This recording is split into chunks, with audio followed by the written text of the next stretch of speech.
1466년 창덕궁 수강전의 밤이었다.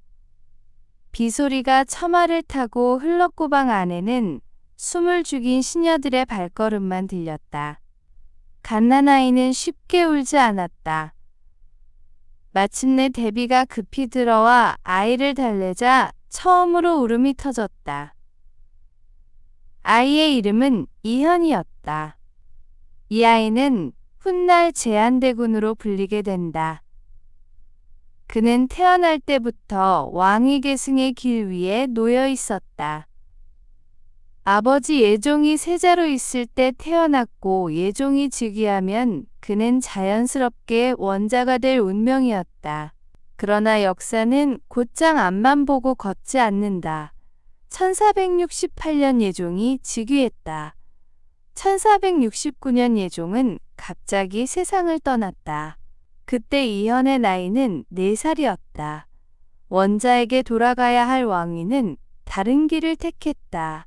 대비는 원자가 너무 어리다고 하며 13살의 자을산군을 후계로 세웠다. 자을산군은 성종이 되었다. 이현은 원자의 자리에서 물러나 제한대군으로 봉해졌다. 명분은 나라의 안정을 위한 선택이었다. 하지만 조정의 권력가들은 새로운 국왕을 통해 더 큰 영향력을 행사할 수 있었다. 정치의 셈법은 언제나 명분보다 앞서 있었다. 제한대군은 궁 안에서 어머니 안순왕후의 보살핌을 받으며 자랐다. 그를 실제로 돌본 이는 유모 금이물이었다. 유모의 선발은 각별했다.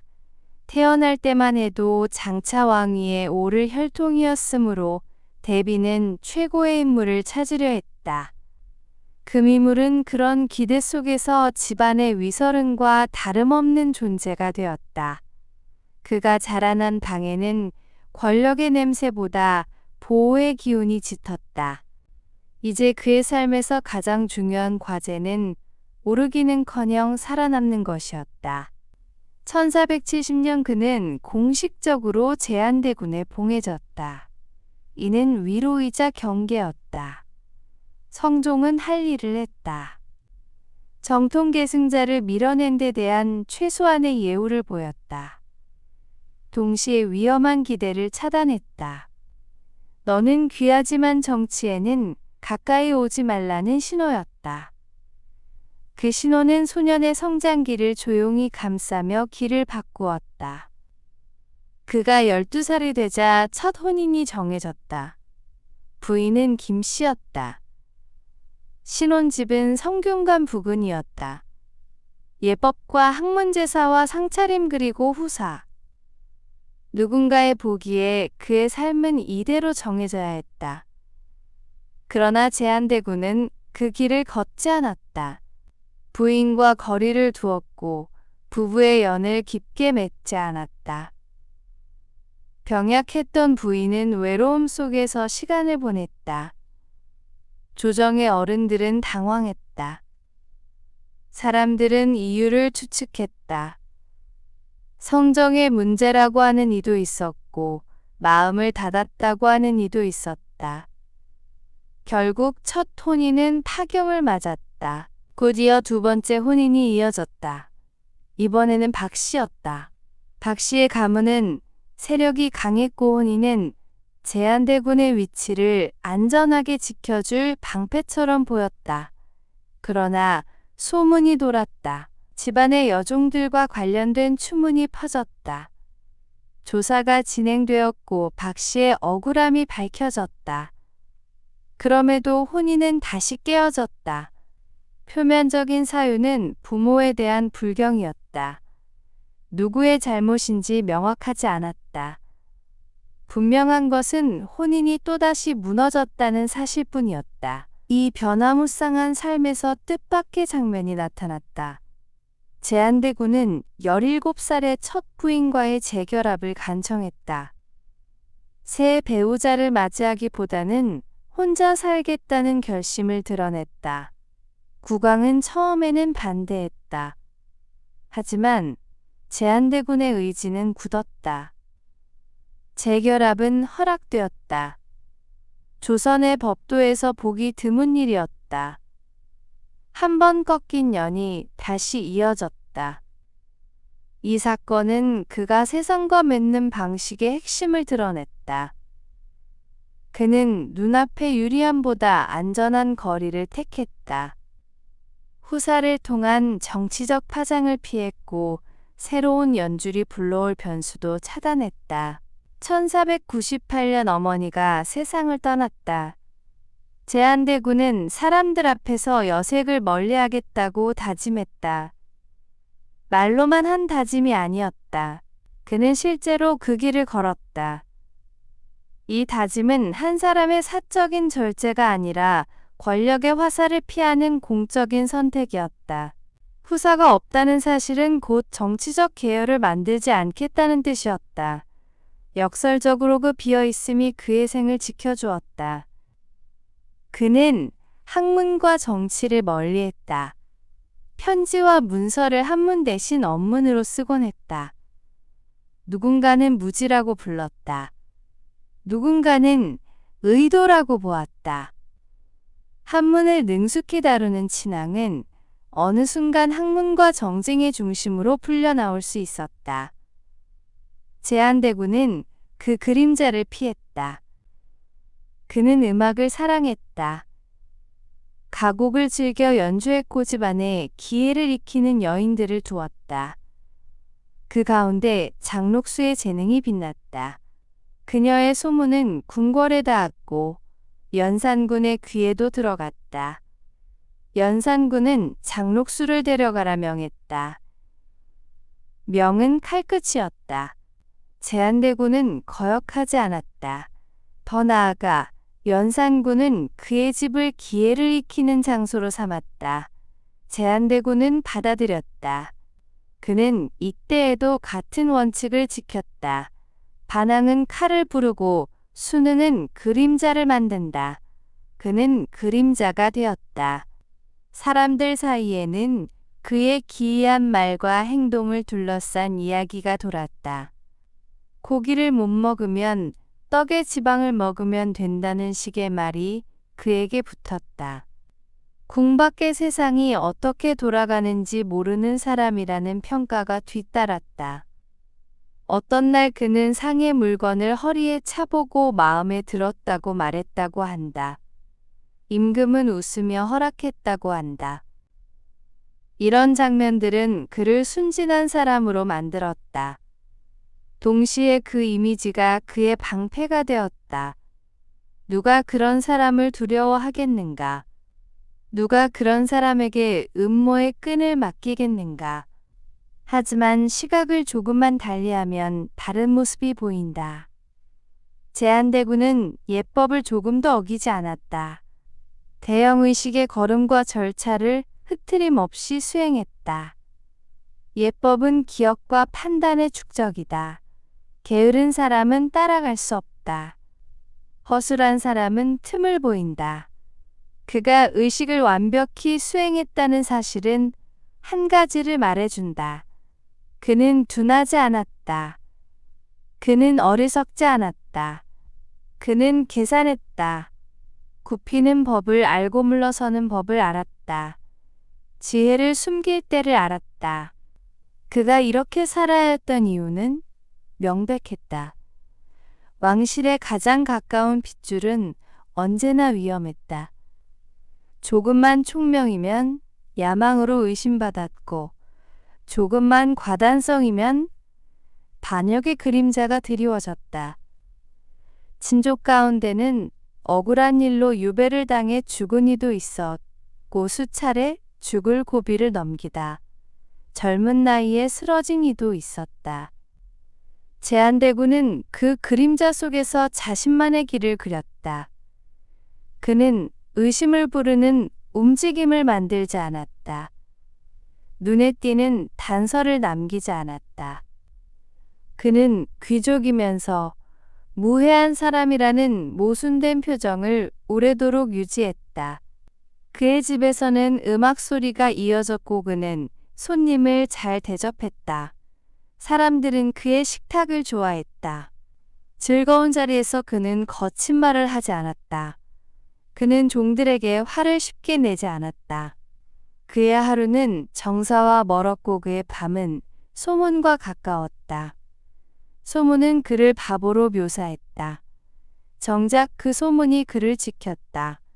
그는 소문이라는 얇은 갑옷을 입었다. 누구도 그런 갑옷을 벗기려고 들지 않았다. 연산군의 시절이 검은 바람처럼 지나갔다. 그 바람은 많은 이들의 목숨을 꺾었다. 그러나 제한대군은 살아남았다. 그리고 중종이 새로 나라를 이끌게 되었을 때 제한대군의 이름은 공신록 가장 앞줄에 올랐다. 그는 누군가를 쓰러뜨리지 않았다. 그는 싸움의 칼날을 잡지 않았다. 그럼에도 새 왕조의 문서는 그를 공으로 기록했다. 이 사실은 정치의 역사를 드러낸다. 어떤 때에는 싸우지 않음이 공이 된다. 사람들은 그를 편안한 존재로 여겼다. 편안한 존재는 새로운 권력에게도 편안했다. 제한대군은 어머니에게 효성이 지극했다. 평소에는 어눌해 보인다는 말이 그에게 붙었지만 어머니 앞에서 그는 성실했다. 효는 그의 삶에서 유일하게 드러난 힘이었다. 사람들은 그 힘을 의심하지 않았다. 그는 효로서 자신을 증명했다. 효는 의심의 여지가 없는 덕목이었다. 그 덕목은 그의 다른 선택들을 덮어주었다. 1525년 겨울 그는 60세의 나이로 생을 마감했다. 당시로서는 장수였다. 그의 시호는 영효였다. 부질없는 욕심 없이 이름을 얻어꾸어 버이를 사랑했다는 뜻이었다. 그의 집은 수진공으로 바뀌었다. 자기를 받기 전에 세상을 떠난 왕자와 공주들의 제사를 지내는 곳이 되었다. 생전에 그의 집이 죽은 이들의 안식을 돕는 사당이 된 것이다. 세월이 흘러 고종 때에는 그의 양자와 후손들이 정식으로 예우를 받았다.